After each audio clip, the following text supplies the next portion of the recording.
Your husband is Alice's biological father. I'm here to ask him to take responsibility, either by adopting her or providing financial support." I didn't know what to say. I looked at my husband, the man who stood frozen beside me like he'd just seen a ghost.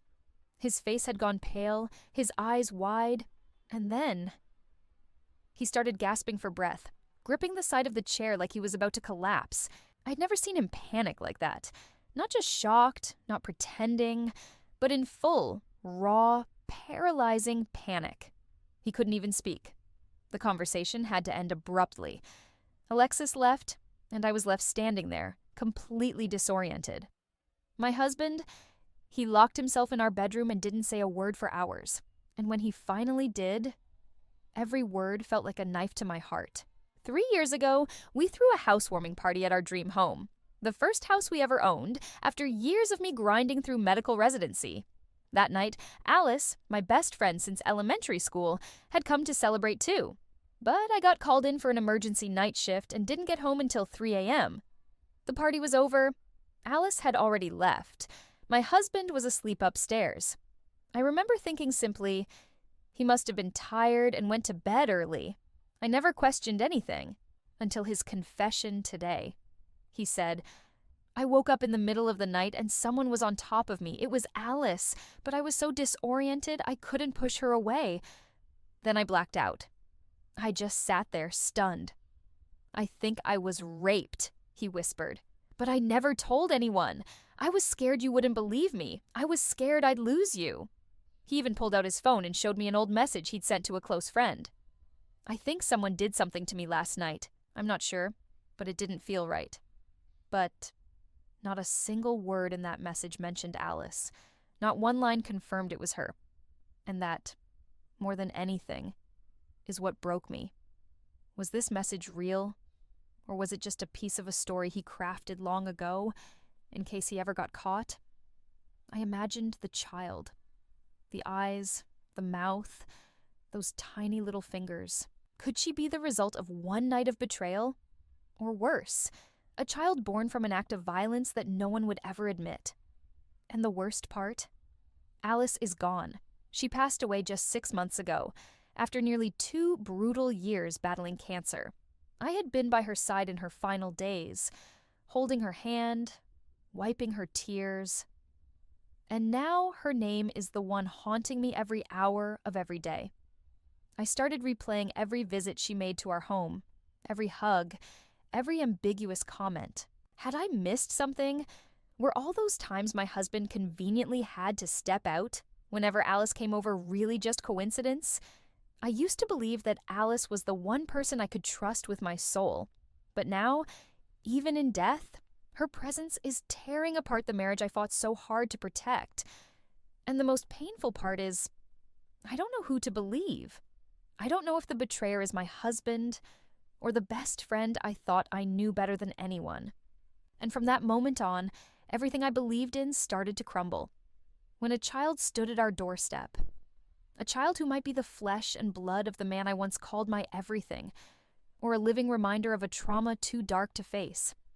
I began to scrutinize every detail in my memory, as if I were piecing together the shattered fragments of a broken painting. The strange thing was, the more I tried to connect the pieces, the more everything felt disjointed, like it had never truly made sense to begin with. I asked myself, if Alice had truly assaulted my husband, why did she still come to my house so casually, laughing and chatting like nothing had ever happened? But if it had been an affair, then why did he panic so badly, so uncontrollably, when Alexis knocked on our door? Could someone who cheated, or someone who was assaulted, pretend for 3 whole years like nothing ever happened? My husband said that after that night, he always avoided Alice. At first, I didn't notice. He often blamed work or stress to skip gatherings. But now, thinking back, every time I mentioned Alice's name, he tensed up. Not with hatred, but with a kind of instinctive avoidance, like he was afraid of being dragged back into a memory he couldn't face. I asked him, "Why didn't you tell me from the beginning? Even if you thought I wouldn't believe you, didn't I deserve a chance to understand?" He looked at me, his voice hoarse. "Because you loved her. You loved Alice like a sister. If I told you, you wouldn't just doubt me. You'd hate me for destroying the image you had of her. And I didn't want to be the one to take away the last bit of trust you had in someone you cherished. I didn't know whether to be angry or heartbroken. That sentence felt like both a declaration of love and a condemnation for the silence that lasted too long. I tried digging through my old phone, old photos, even old texts between Alice and me. But there was nothing unusual. Everything was so perfectly normal. It was terrifying. We used to send each other pictures of wedding dresses, talk about sleepless nights, cry together over the exhaustion of life. And yet, after all that, she could still step into my husband's bed, whether with intent or with force, and face me with the same innocent eyes she had as a child. I even began to doubt myself. How did I not see it? How could I have missed it over the span of 3 years, through so many moments when all three of us were in the same room? Or did I sense it, but chose to ignore it, just to avoid losing anyone? One more detail kept nagging at me. Alexis said Alice had once told her, "If I die and no one is left to care for the baby, tell them who the father is." That sounded like a will, but if Alice believed my husband was the father, why didn't she say it openly while she was alive? Why leave it as a whispered secret in the dark? I asked Alexis, "Are you sure Alice ever said my husband was the biological father?" She nodded, but added, "Alice told me never to say anything, unless there was no other choice." Something felt deeply wrong. If this had been the result of a hidden affair, Alice had plenty of time to come clean, or even use it to tear us apart, but she never did. Instead, she stayed silent, raised the child, and died without ever speaking a word. Slowly, I realized, maybe that's exactly why my husband panicked so deeply. Maybe, for the past 3 years, he's been living in fear, not of being caught cheating, but of the truth he tried to bury, one day rising again and destroying both our lives. And now, I have no other choice. I have to know the truth. Not based on memory, not based on feelings, not based on love or loyalty. There's only one path left: a DNA test. We couldn't afford to wait any longer.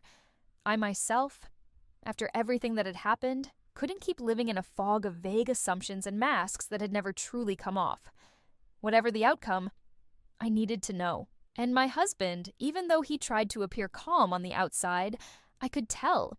He needed the truth too, just to breathe fully again. I was the one who suggested the DNA test. He simply nodded. No protest, no agreement. Like a soldier stepping into battle, not knowing if he'd make it out alive. I played out every possible scenario in my head. If the child turned out to be his, I would be forced to confront the betrayal. Or worse, the fact that the child was conceived through violence. But if the child wasn't his, then who had slept with my best friend that night? And why was Alice so certain the child belonged to my husband? We ordered a standard at-home DNA test kit online. Nothing fancy, but accurate and reliable. A week later, when the results came in, my hands trembled so badly I couldn't even open the email. I slid the phone across to him. He read it. His eyes widened, then slowly closed. Silence. Then 3 words. Dry, almost hollow. Not mine. I snatched the phone, scrolled through the data. The result was clear. Completely negative. Not a single genetic marker matched. There was no room for error. I broke down in tears. Not from relief, but because now there was no one left to blame for all this pain. We immediately did a second test, this time through a lawyer, since Alexis, the child's legal guardian, still refused to believe the initial result.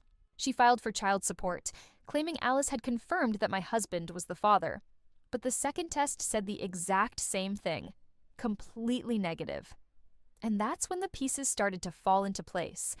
If Alice had once told Alexis, so confidently, that my husband was the father, and yet both tests proved otherwise, then maybe she wasn't lying, maybe she was wrong.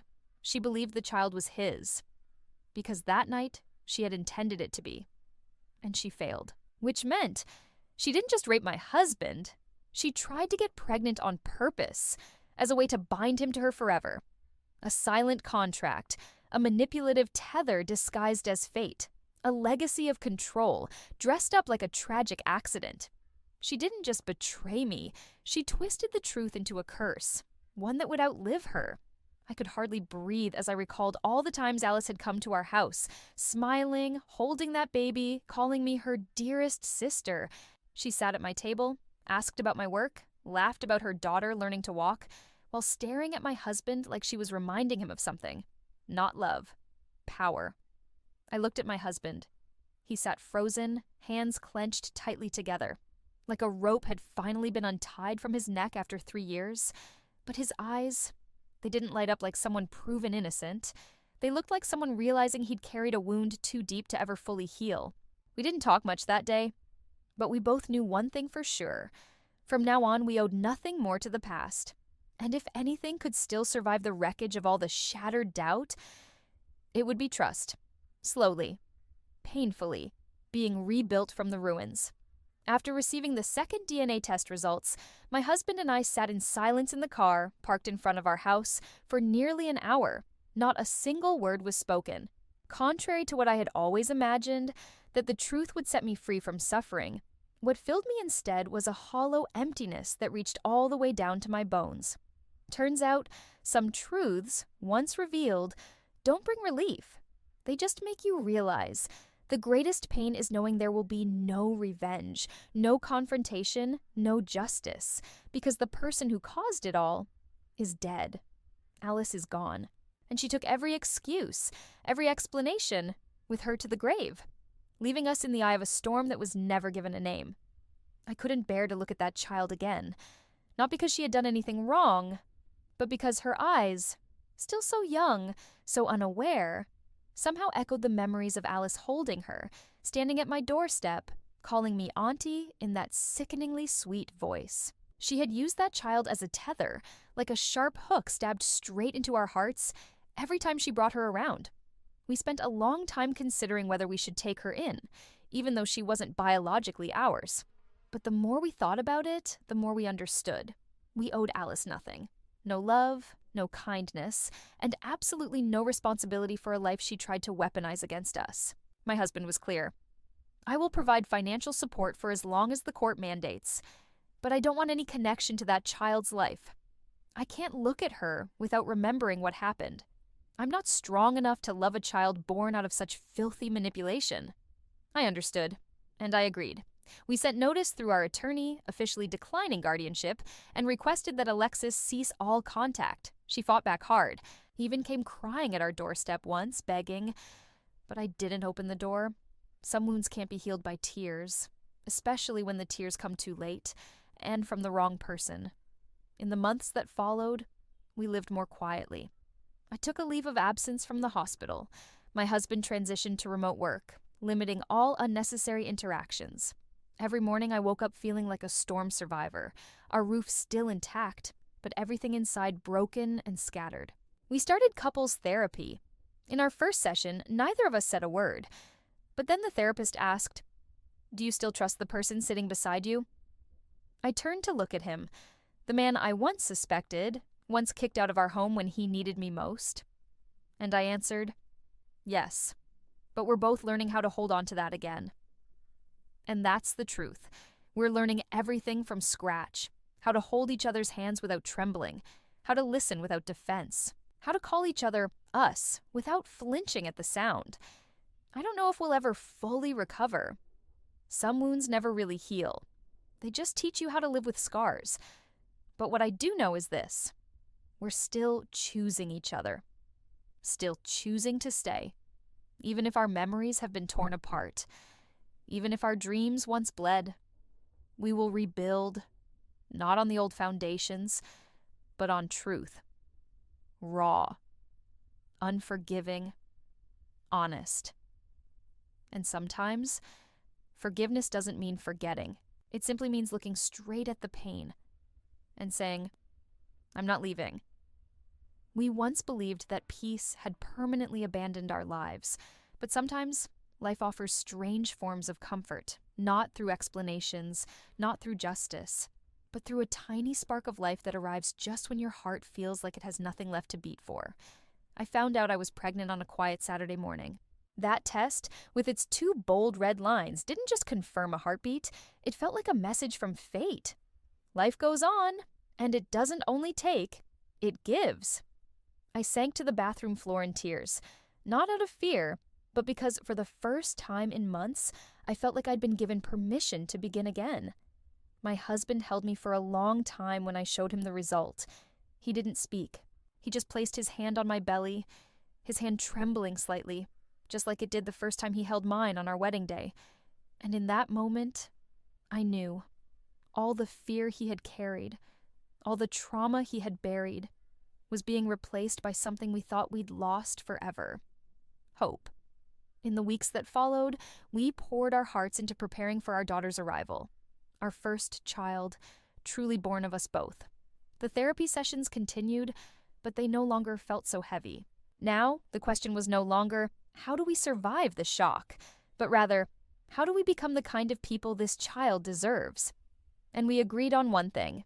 We would not name her after Alice, not out of hatred, but because this child deserves a beginning untouched by ghosts.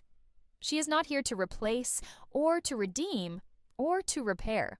She is her own soul, a living proof that love can survive fire. Sometimes, I still dream of Alice. She looks the same, sitting on our old couch, smiling like she never betrayed us. But I no longer wake up in a daze. Instead, I place my hand over my belly, feel the soft kicks from within, and whisper, "You will not grow up in anyone's shadow. You will know the truth, but you will live for the light." We no longer avoid the topic of what happened. We've learned to face it as a part of our story, but not the whole story. It doesn't define who we are. The past cannot be changed, but the present can. And every day, we are living that choice, to trust, to continue, to love. The house, once a painful reminder of that party, now breathes a different air, not because the pain has been erased, but because we have chosen to rebuild everything, brick by brick, word by word, touch by touch. There will be days when we falter, days when old scars ache. But this time, we won't stay silent like we did 3 years ago. We won't run. And when our daughter was born, under the soft light of the delivery room, her first cries echoing like a sacred song, I saw my husband cry. Not from pain, but because, for the first time after everything, we truly had a family. A beginning not chained to the past. I am no longer the woman frozen on her doorstep, crushed by an unbearable truth. I am a mother, a wife, a woman who walked through the fire and survived. If you've stayed with me until this very last moment, thank you. Truly, thank you.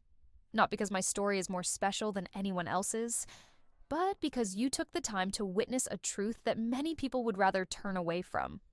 That pain doesn't always come with clear explanations, that sometimes the person who hurts you the most is the one you trusted the most.